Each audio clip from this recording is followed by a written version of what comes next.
Hey y'all, coming to you from Cruising the Coast 2022, and today is Monday, day 2. Yesterday we had a good time, got to have dinner with Larry Griffey and Mom and Jimmy, and we had some good Italian food. So yeah, I'm moving a little slow this morning, but I'm looking forward to a great week. The weather is supposed to be absolutely awesome. Crowds are already starting to form, so I think this is going to be a banner year, probably set a record if I was to guess. And I'm just looking forward to having a good time and bringing you these reports. Don't forget, if you need a radiator, US Radiator is the place you want to go. 100% made in the USA, gas in Alabama, best on the market. Check them out. Let me get the camera turned around. Let's see what we get into today. Yeah, look at that. Started out down at Cruise Central, and let me tell you, if y'all were watching the Facebook Live I did today, which would be yesterday when you're watching this, you will know how crowded it was. But to those of you that did not see that, they closed Cruise Central. I don't ever remember, never since I've been here, do I ever remember them actually closing the front gate to Cruise Central. So I don't know how long it was closed. I know that Jerry was in line, and he got 3 cars away when they put the cones down and wouldn't let anybody else come in because it was full. And I mean, as you will see, it was crazy, crazy, crazy full. Good looking cars waiting to come into Cruise Central 2020 Cruising the Coast. If you've never been to this event, guys, you have got to put it on your bucket list. And I mean, there's nothing else. There's nothing else on the planet like it. And I cover a lot of shows, and a lot of people support me. I don't mean any disrespect to any of them, but see, there's Jerry's 57 right there. Feature on that on ScottyDTV.com.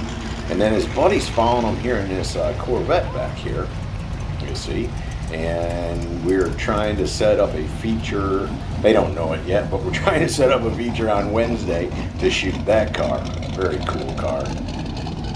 So, as you can see, a lot of nice cars that are waiting in line to get in there.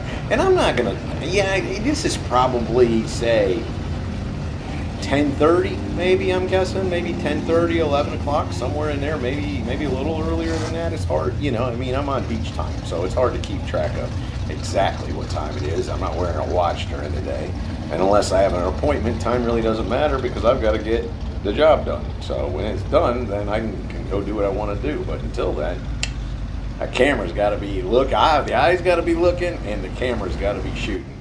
And a big shout out to my buddy Vinny. Look at that. You know what I'm saying?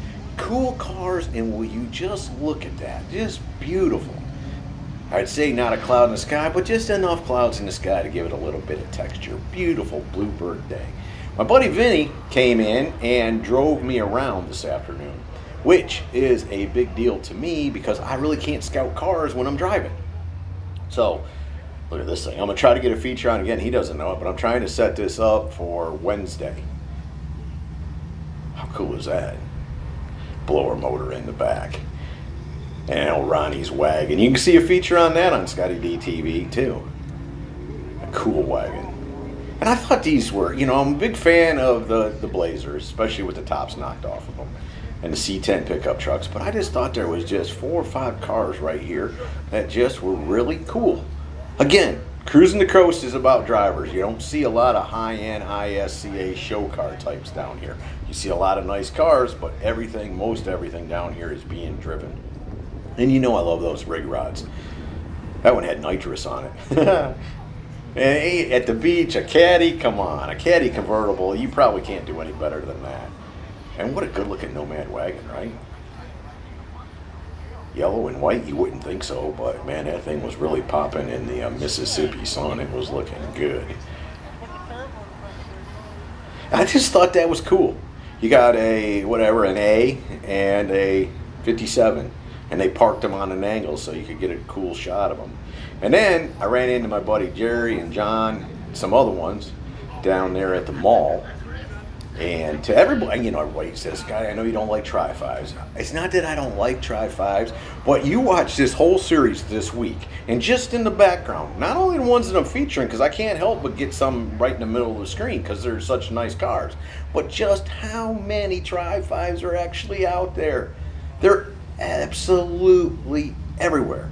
And what my goal is to find the ones that are unique and the ones that are different. Like Jerry's car. If you've not seen a feature on that, this feature on that, ScottyDTV.com. Check it out. And we don't have this one done yet, as I said earlier when we saw him sitting in line. I'm going to try to shoot that one on Wednesday. It's a good looking car. I just looked at it for a brief minute. But yeah, I'm sure it qualifies, and it's going to be something you're going to enjoy seeing. Very cool car. And then John's truck. Again, ScottyDTV.com. It has the turbos in the bed. How cool is that? Just great guys. All these guys are great. And it was so cool to pull in there. And what caught my attention first was a Tri-5 that was cutting across traffic. And then when I looked to see where they were going, I noticed those were my buddies up there. Let's go see them. They had some cool trucks there. Went by the autocross track. And when you look at the crowd at autocross, how cool is that to see people showing up just to watch autocross? And while I was there, I figured I'd check out some of the cars, but there was more trucks than there were cars at the autocross. That one there has got a quick change rear end in it. And you know, you see a lot of those like on street rods, but that one's really got one in it that they use. And I thought you would want to see the track. It's actually a pretty good size track, pretty big track. They give them plenty of room down there at the Coliseum to lay that stuff in there. David out there in the IROC. I don't know if I caught it, but he's probably getting ready to lock that front tire up. He was giving it a heck, that's for sure. Took my buddy Vinny for a ride. I didn't get a ride in it. I rode in the truck. I didn't ride in the Camaro.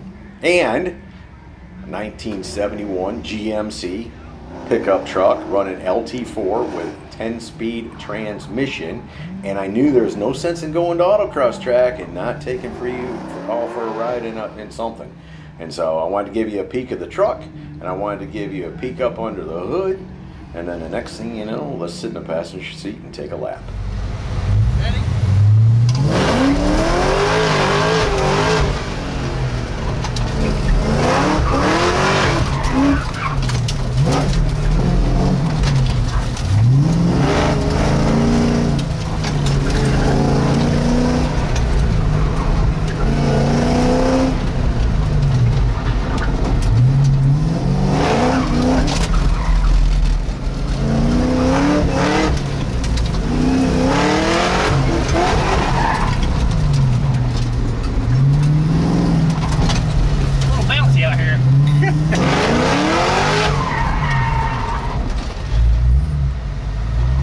Dude, that was crazy.